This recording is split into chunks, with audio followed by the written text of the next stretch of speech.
Hello ವೀಕ್ಷಕರೇ, welcome to the food technologist channel. ಮಾವಿನ ಹಣ್ಣು ಬೇಸಿಗೆಯಲ್ಲಿ ಸಿಗುವಂಥ ಒಂದು ಸೀಸನಲ್ ಫ್ರೂಟ್ ಆಗಿದೆ. ನೋಡಿ, ಈ ಮಾವಿನ ಹಣ್ಣು ಒಳ್ಳೆ ರುಚಿ ಕೊಡುವ ಔಷಧಿ ಗುಣಗಳನ್ನ ಹೊಂದಿರುವಂಥ, ಅಂದರೆ ಮೆಡಿಸಿನಲ್ ಪ್ರಾಪರ್ಟಿ ಹೊಂದಿರುವಂಥ ಹಣ್ಣಾಗಿರೋದ್ರಿಂದ ಇದನ್ನು ಹಣ್ಣುಗಳ ರಾಜ ಅಂತಲೇ ಕರೀತಾರೆ. ಅಲ್ಲದೆ ಮಾವಿನ ಹಣ್ಣಿನಲ್ಲಿ ಅದ್ಭುತವಾದ ಮೆಡಿಸಿನಲ್ ಪ್ರಾಪರ್ಟೀಸ್ ಇರೋದು ಏಕೆಂದರೆ ಇದರಲ್ಲಿ vitamin A, vitamin C, vitamin E, vitamin K ಮತ್ತು ಬಿ ಕಾಂಪ್ಲೆಕ್ಸ್ ವಿಟಮಿನ್ಸ್ಗಳು, ಪೊಟ್ಯಾಷಿಯಂ, ಮೆಗ್ನೀಷಿಯಂ, ಕ್ಯಾಲ್ಶಿಯಂ, ಆಂಟಿ ಆಕ್ಸಿಡೆಂಟ್ಗಳು ಯಥೇಚ್ಛವಾಗಿವೆ. ಹಾಗಾಗಿ ನಾವು ಈ ಒಂದು ಮಾವಿನ ಹಣ್ಣಿನ ಸೇವನೆಯಿಂದ ನಮ್ಮ ದೇಹಕ್ಕೆ ಸಾಕಷ್ಟು ಆರೋಗ್ಯ ಪ್ರಯೋಜನಗಳನ್ನು ನಾವು ಪಡ್ಕೊಬಹುದು. ಇವಾಗ ಮೇನ್ ಟಾಪಿಕ್ಕಿಗೆ ಬರೋಣ. ಮಧುಮೇಹಗಳು ಅಂದರೆ ಡಯಾಬಿಟಿಸ್ ಇರೋರು ಮಾವಿನ ಹಣ್ಣನ್ನು ತಿನ್ಬಹುದಾ ಅಂತ. ಹೌದು, ಮಧುಮೇಹಗಳು ಆರಾಮಾಗಿ ಮಾವಿನ ಹಣ್ಣನ್ನು ತಿನ್ಬಹುದು. ಆದರೆ ಹೇಗೆ, ಯಾವಾಗ ಮತ್ತು ಎಷ್ಟು ಎಂಬುದು ಬಹಳ ಮುಖ್ಯ ಆಗುತ್ತೆ ಇಲ್ಲಿ. ಸೊ ನಾನು ಇವತ್ತಿನ ಈ ವಿಡಿಯೋದಲ್ಲಿ ಇದರ ಬಗ್ಗೆ ನಿಮಗೆ ಸಂಪೂರ್ಣ ಮಾಹಿತಿಯನ್ನು ಕೊಡ್ತೀನಿ.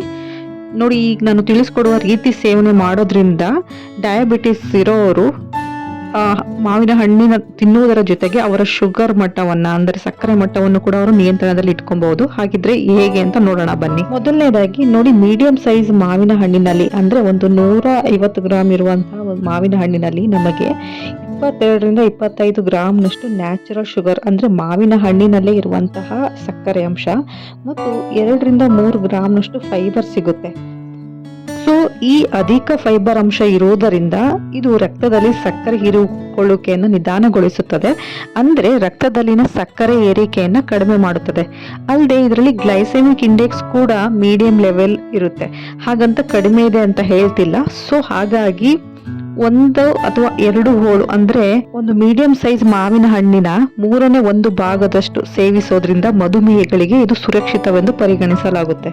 ಎರಡನೇ ಟಿಪ್ಸ್ ಏನಪ್ಪಾ ಅಂದ್ರೆ, ನೋಡಿ, ಈ ಗ್ಲೈಸೆಮಿಕ್ ಎಫೆಕ್ಟ್ ನ ಕಡಿಮೆ ಮಾಡ್ಲಿಕ್ಕೆ, ಅಂದ್ರೆ ಮಾವಿನ ಹಣ್ಣು ತಿಂದ ತಕ್ಷಣ ಸಡನ್ ಆಗಿ ಶುಗರ್ ಜಾಸ್ತಿ ಆಗೋದನ್ನ ಪ್ರಿವೆಂಟ್ ಮಾಡ್ಲಿಕ್ಕೆ ನೀವು ಮಾವಿನ ಹಣ್ಣು ಪ್ರೋಟೀನ್ ಮತ್ತು ಆರೋಗ್ಯಕರ ಫ್ಯಾಟ್, ಅಂದ್ರೆ ಹೆಲ್ದಿ ಫ್ಯಾಟ್ ಅಧಿಕವಿರುವಂತ ಆಹಾರದೊಂದಿಗೆ ಸೇವಿಸಬೇಕಾಗುತ್ತೆ. Any protein rich source, healthy fat rich source like dry fruits ಆಗಿರ್ಬೋದು, ಯೋಗರ್ಟ್ ಕರ್ಡ್ ಜೊತೆ ಸೇವಿಸಿದ್ರೆ ಶುಗರ್ ಲೆವೆಲ್ ಬ್ಲಡ್ ಅಲ್ಲಿ ಸಡನ್ ಆಗಿ ಸ್ಪೈಕ್ ಆಗೋದಿಲ್ಲ. ಹಾಗಾಗಿ ಮಧುಮೇಹಿಗಳಿಗೆ, ಅಂದ್ರೆ ಡಯಾಬಿಟಿಸ್ ಇರೋರಿಗೆ ಇದು ಬೆಸ್ಟ್ ಕಾಂಬಿನೇಷನ್ ಅಂತಾನೆ ಹೇಳ್ಬೋದು.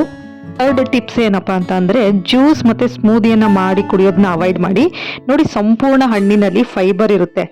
ಅದೇ ನೀವು ಜ್ಯೂಸ್ ಮಾಡಿದಾಗ ಇದರಲ್ಲಿ ಸಕ್ಕರೆ ಅಂಶ ಕೇಂದ್ರೀಕೃತವಾಗುತ್ತೆ, ಹಾಗೆ ಫೈಬರ್ ಅಂಶ ಕಳೆದು ಹೋಗುತ್ತೆ. ಇದು ರಕ್ತದಲ್ಲಿನ ಸಕ್ಕರೆಯನ್ನ ತ್ವರಿತವಾಗಿ ಏರಿಕೆ ಮಾಡಲಿಕ್ಕೆ ಕಾರಣವಾಗುತ್ತೆ.